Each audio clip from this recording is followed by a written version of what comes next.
हूँ आपके दोस्त मन कुरैशी। और मैं हूँ आपके दोस्त अनिकेत चौहान।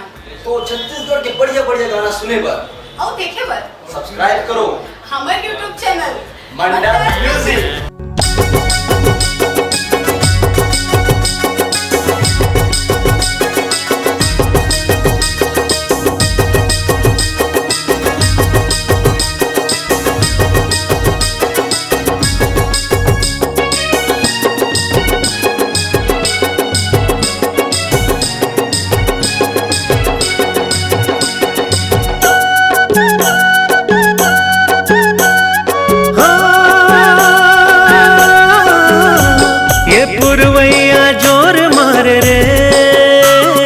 नदिया ही लोर मारे रे, ये पुरवैया जोर मारे रे, नदिया ही लोर मारे रे।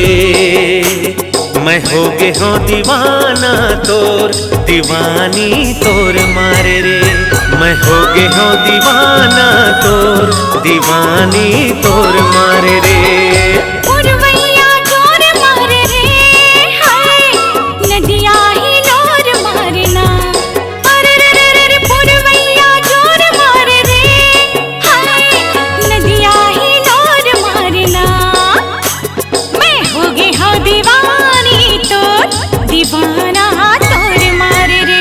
मैं हो गे हो दीवाना तोर, दीवानी तोर मारे रे।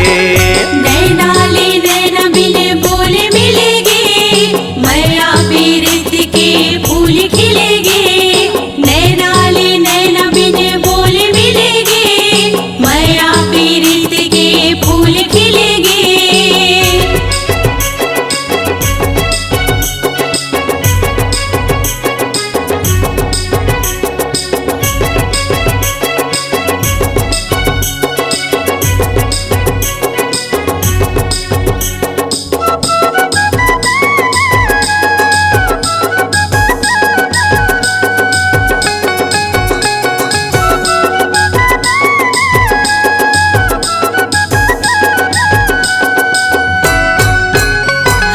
कोयली हा गुह की पार चहके चिरैया, माया के गीत गाए झूमे अमरैया।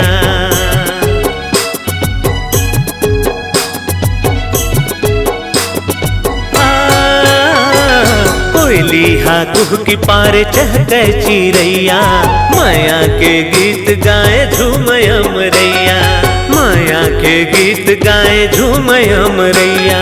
चंदा बर चकोर मरे रे, भौरा शोर मरे रे। ये चंदा बर चकोर मरे हाय हाय, भौरा शोर मरे ना।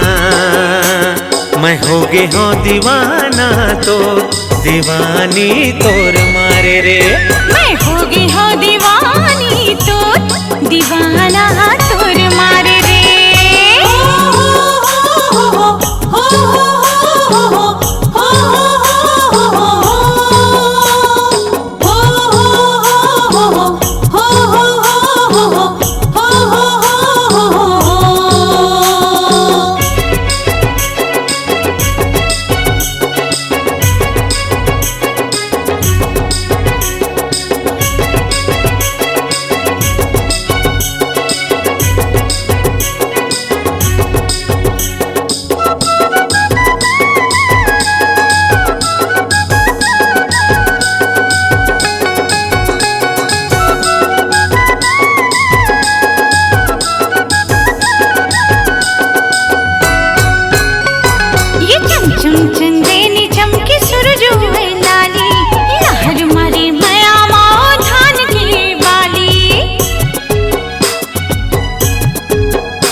मैं हो गे हो दीवाना तोर, दीवानी तोर मारे रे।